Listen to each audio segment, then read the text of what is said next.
This program is brought to you by the City of Fountains Coaches Association.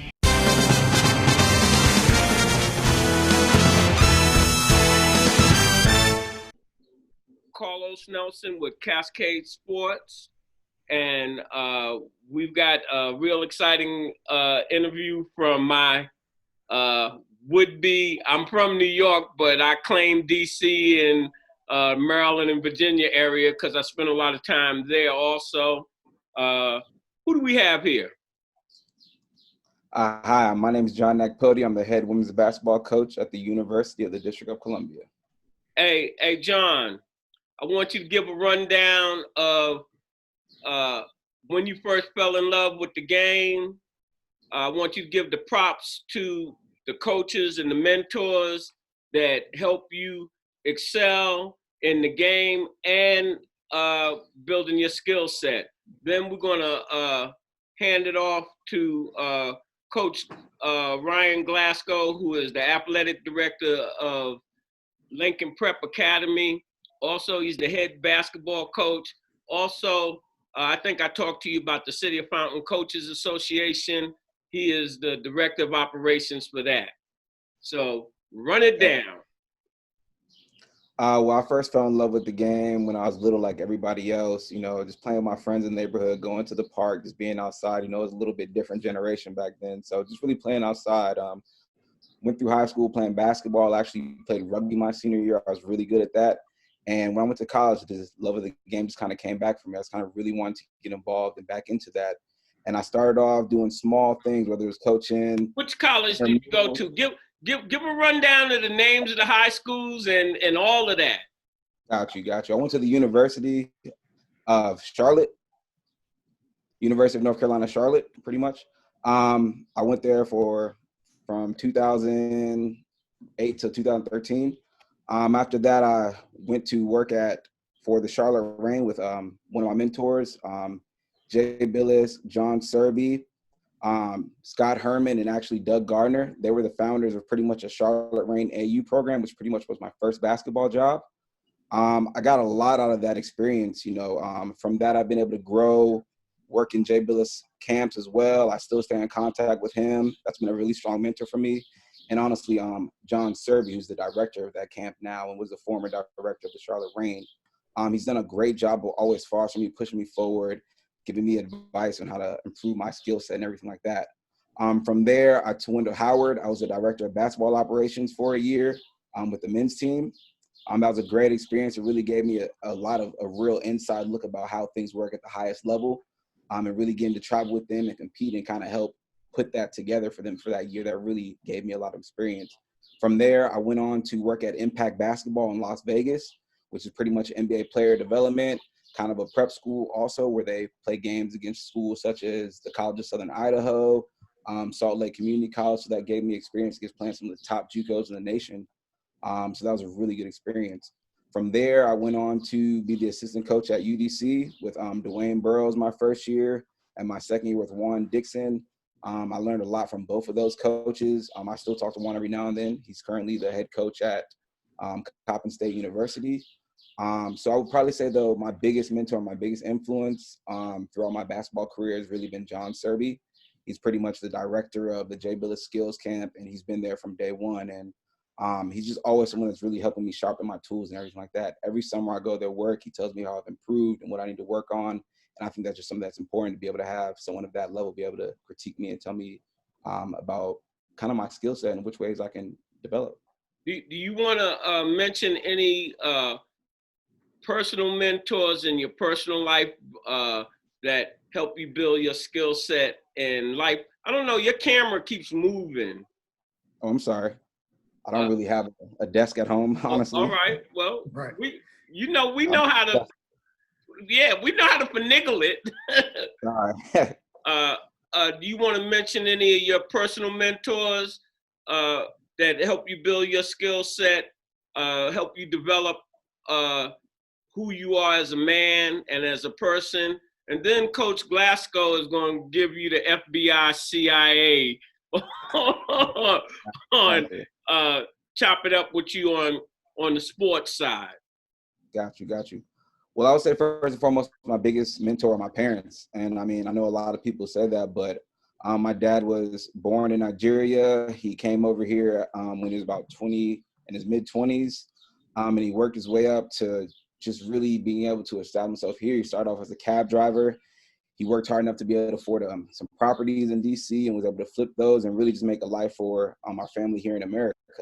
And really seeing somebody come from pretty much nothing to really come here and to build something in America of their own and to be able to put me through college, it was just really powerful for me. It really just taught me a lot as a man about how I need to move and how I need to take care of business. Also my mother as well. She's from a small place in Tennessee, and just really her just growing up really in a really needing stuff, and it really put that fire in her to want to make sure and give her kids better for her. So pretty much the combination of my parents, just how hard they work, it showed me that if you want anything in life, you got to work hard for it. And honestly, to move forward, you got to try to outwork people. And I think that's one thing that established in me, and that's one thing I believe in, is really trying to outwork people and get the most out of yourself.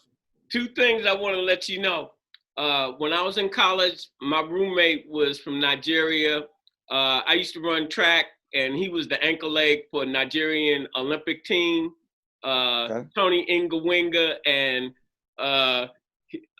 when you look at our signature line on the email, go to What's Up Worldwide. We cover North Africa, South Africa, East Africa, and West Africa. And okay. Right now we're in negotiations with a couple of international bodies to bring them on to our worldwide. Then what you, another thing that you said that will segue into Coach Ryan, this year, we're basically a high school website. We cover quite a bit of games and a lot of interviews, but Coach Ryan had a player, a little guard that I had interviewed, and he wasn't getting the playing time at the beginning of the season, but at the end of the season, midway in the season, he was doing his thing, and I interviewed him, and I was like, hey, what was that kid's name? Jason, AJ? EJ. Yeah. I said, hey, man, how did you get the starting job? He was like, I was hungry. I had to out-hustle. I had to dive for the ball. Coach and all of his team be saying they dogs. I didn't understand what that really was, but they were vicious. And he was like, I'm taking me a spot. I would say, are you the coach's pet? No, I earned this. And so I'm going to hand this off over to Coach Glasgow. Okay. Hey, Coach, nice to meet you, man. I appreciate you taking the time out today to jump on here with us. We are trying to establish a good network of HBCU coaches for both our girls and our boys. I coach boys, but of course, I'm my girls coach has went to back-to-back Final Fours and things like that here in the state of Missouri.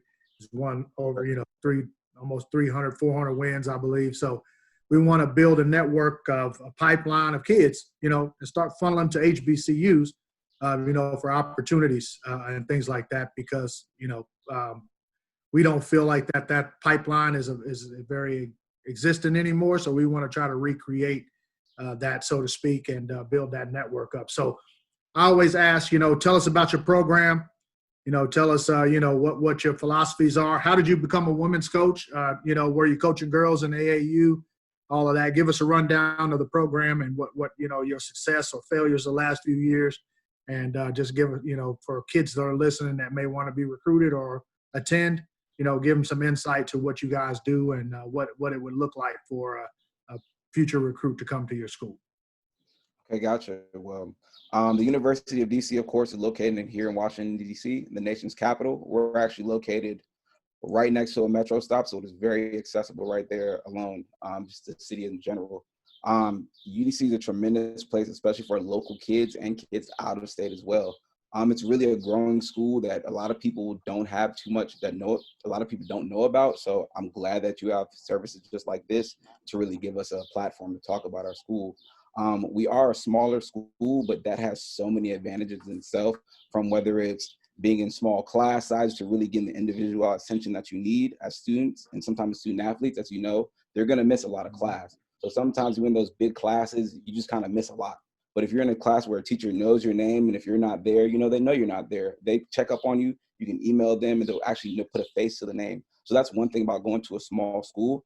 Academically, the DC government is putting a lot of money into our school, and there's a lot of changes. This year, we just fully renovated our gym, which is a brand new gymnasium. If you go on our athletics website at udcathletics.edu, or .com, sorry, I'm sure you can check that out, and you'll see that there's tons of pictures of that at our new gym.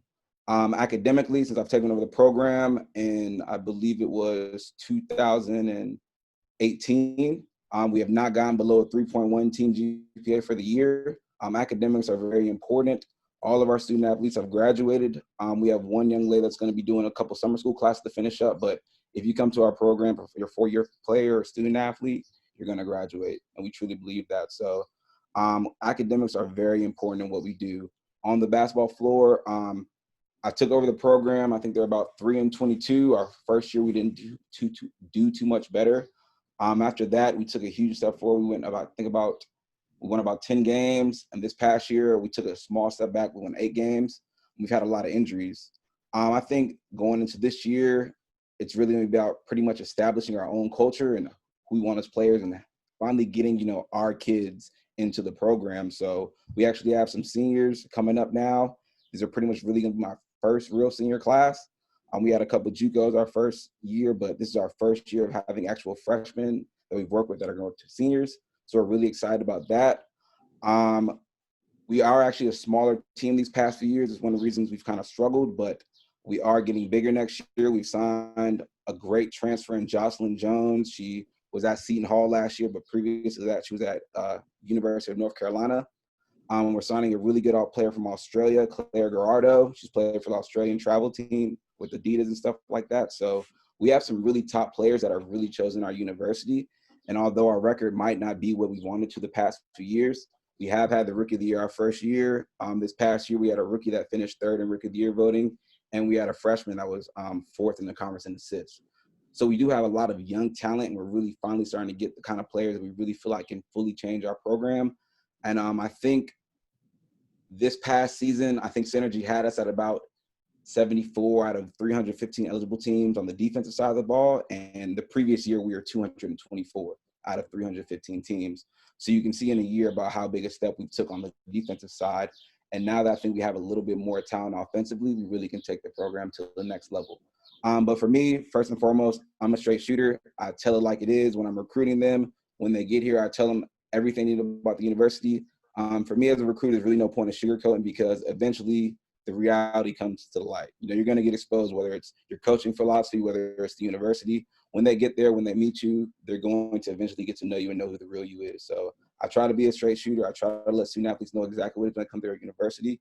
But overall, I want to build a program of pretty much, you know, aggressive young ladies who pretty much have that dog, that fight, that spirit in them.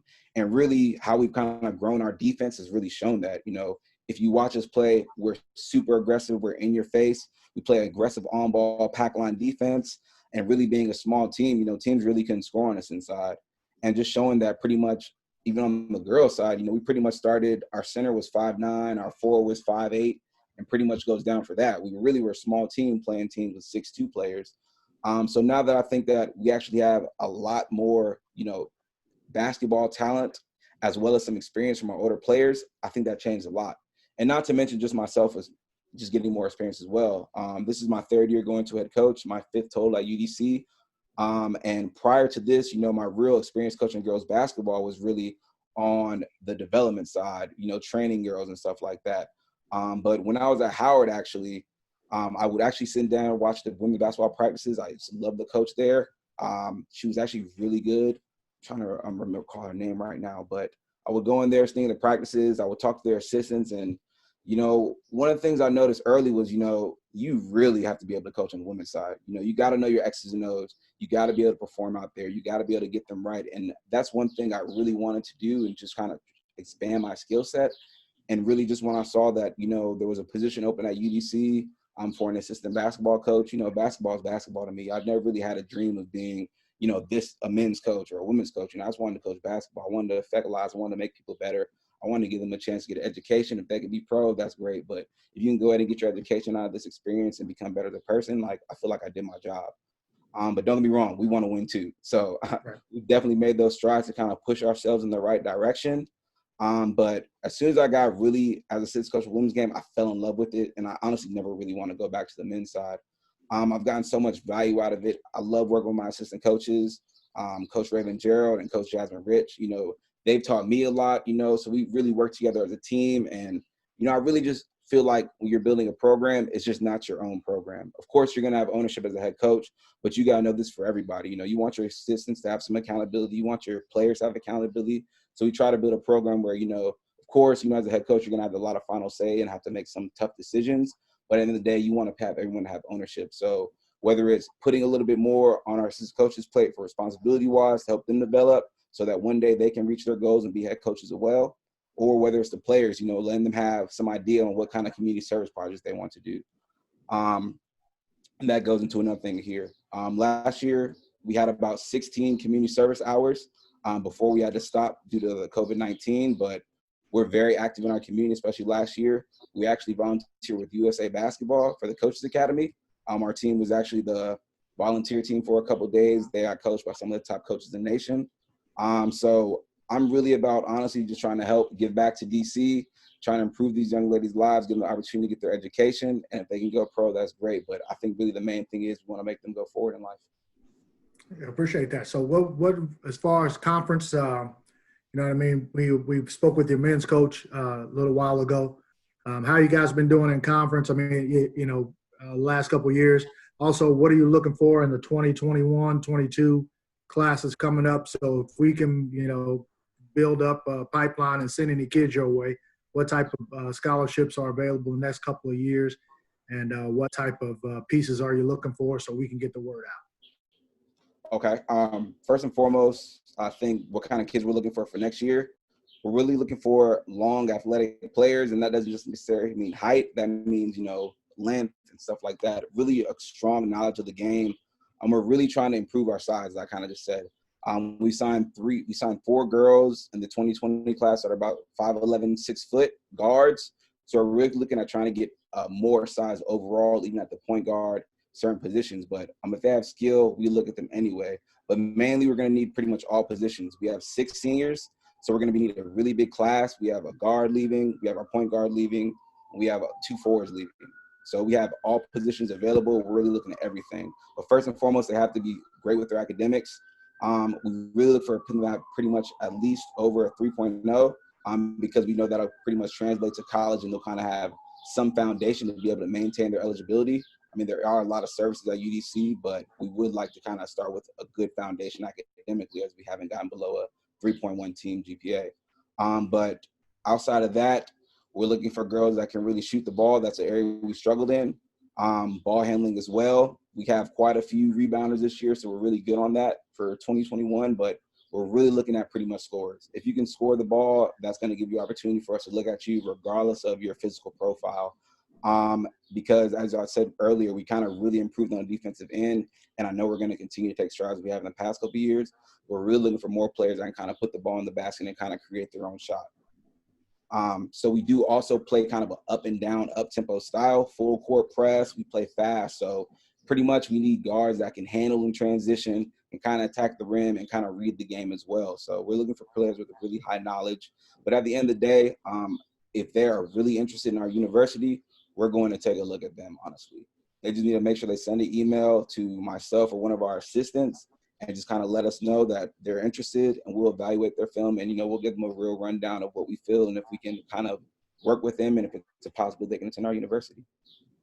That's great. That's great. Lincoln Prep, where I'm the athletic director and boys basketball coach, is probably one of the top, actually is one of the top high schools in the nation academically. It is a historical Black high school as well. So, you know, we are it's important to us to, create that funnel.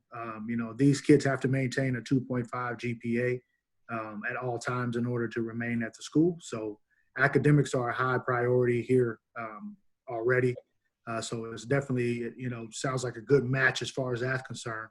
But my goal is to try to get these kids as many opportunities as possible, maybe ones that they just don't know are out there like that, because a lot of kids, just don't, if they're not being recruited through AAU or something like that, a lot of people just don't know how to go out and seek, programs like yours or coaches like yourself that really, are looking for exactly who they are.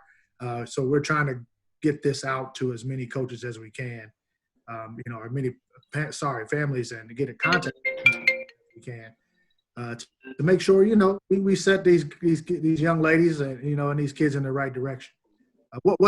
We talked to the men's coach earlier. We know DC is it's a vibrant, busy place. What's campus life like? That's my last question. What's campus life like for students when they get there? What's the atmosphere like for them? I mean, being in the Capitol, the men's coach talked about, the political avenues and things like that. What's it like for the young ladies when they get on campus out there? I mean, pretty much at UDC, the whole city is your campus. As I kind of said earlier, we're right on a metro stop. So pretty much they have accessibility to the whole campus. We're pretty much, I think, a mile away from the zoo. We actually have our young ladies run there for a pre-warm-up. So pretty much on campus, you'll pretty much see a lot of growth, a lot of development, a lot of new buildings. And you'll kind of see a family environment. Being a small school, one of the best things is that a lot of people know each other. I know the players on the lacrosse team. The lacrosse players know me. The track players know the other coaches. So it's really a family environment, especially in athletics here. Overall, it's an HBCU. So there's definitely going to be that environment and that feel there. But, we are a smaller school. But I will say that, honestly, the city is your campus because people come to UDC, and that's one of the first things they do is, I love the city. But once you really go to the campus and you're on campus, you go inside some of the buildings. Oh, wow, this gym might look a little bit old on the outside, but you go in, it's a brand new gym. You go there, you see that the president is active. You saw the mayor come to our gym openings. Like, the city is actually a part of UDC, and that is what I love about the university. Like, a lot of schools, it's not really a reflection of the place where the school is located, but UDC is actually a reflection of the city. You're going to see people like yourself. You're going to see a cool international population, which, is also great as well, that we have so many international kids that want to come to an HBCU and attend here in America and really be a part of that. So we have all the fraternities and sororities. So you get that feel of fraternity sorority. So it's really, to me, honestly, college is what you make it in any environment. I didn't go to an HBCU, but I've worked at multiple HBCUs, and I see that, I wish I did, honestly. Like, there's so much of the culture, the environment, like, I just love that so much. And you can't get that at other schools that aren't HBCUs, honestly. You don't get a feel for when you can talk to someone that looks just like you, they've been through the same things as you, and they want to help you because they know how hard it is to be you sometimes in certain instances. Right. And especially in this world today, you always want to give yourself the best chance to move forward. And sometimes it helps to have people that, honestly just kind of look like you and kind of been through a lot of your struggles, and kind of know what you're going through. And that's one thing I love about UDC is it's the actual city that is in the school, and you feel that. And I love that presence. It's great stuff, Coach. Mm-hmm. Thank you, man. I appreciate it. Hey, Coach, do you have any advice for young freshmen that would like to attend not just your program, college programs, and on your closing comments, what would you have to say to your fans, prospective athletes, and close it on out? Okay. The advice I would give to pretty much anyone that wants to play college basketball or a young freshman is pretty much, don't wait for yourself. Don't wait for your opportunity. Go out there and create your opportunity. I think a lot of times, when young players come in, they see that there's older players. I got to sit. I got to wait my turn. I want to see what they do. I can't be a leader. You can be a leader at any age. Leadership is not age relative. So you can still be a freshman and come in and be a leader. And I think sometimes, you know, kids are forced to kind of not be themselves in that environment sometimes. So like any advice I would give to young players, you need to go out there, you need to go and try to take it. You can't just see it as I'm a young player, I got to wait my turn. You never know. Maybe your opportunity is now. You have to create that opportunity. So I love when young girls or young people in general are aggressive and know what they want and fight for it and work for it. And honestly, you know, sometimes you might not be the most talented player, but if you outwork that player, you'd be surprised how hard that hard work will take you if they don't work as hard. So that would be my advice to anybody. Outwork, work hard, and know that. And you got to know that you might not get an instant return today. It might not be tomorrow. It might not be this year. But eventually, that hard work you put in, you will get a return, and you're going to feel so good about it because you know you put that work in yourself, and it wasn't given to you. It was earned. So that would be the advice I'd have for any freshman or any young person coming up. Hey, Coach Glasgow, you got any closing comments? I don't, man. I appreciate you, Coach, for taking the time out again, man. Look forward to building a network with you. We'll get your information out. I'll have some email about the City of Fountain Coaches Association. Also, just to connect you with our women's basketball coach at the high school as well. And any needs you have for the area, man, you know what I mean? We got a lot of really talented young ladies in this area. So once you get my information, feel free to reach out anytime, man, and I'll help you out the best I can. We'd love to get some kids out there to you. I think that's a great area for kids from Kansas City to you know, consider for a place to go to college, because I know that area is fun, it's vibrant.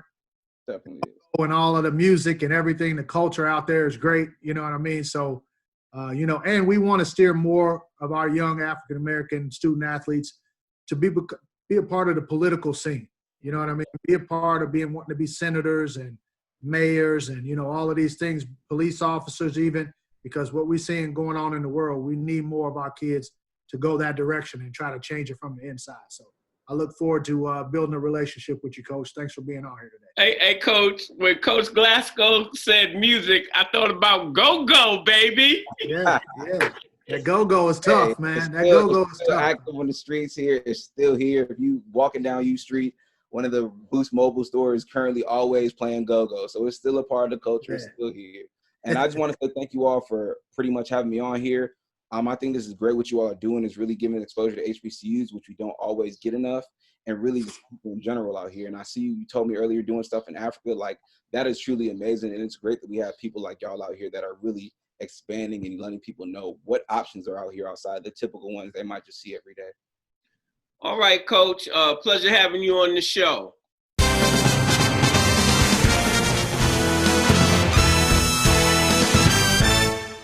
Program is brought to you by the Kansas City Business Association.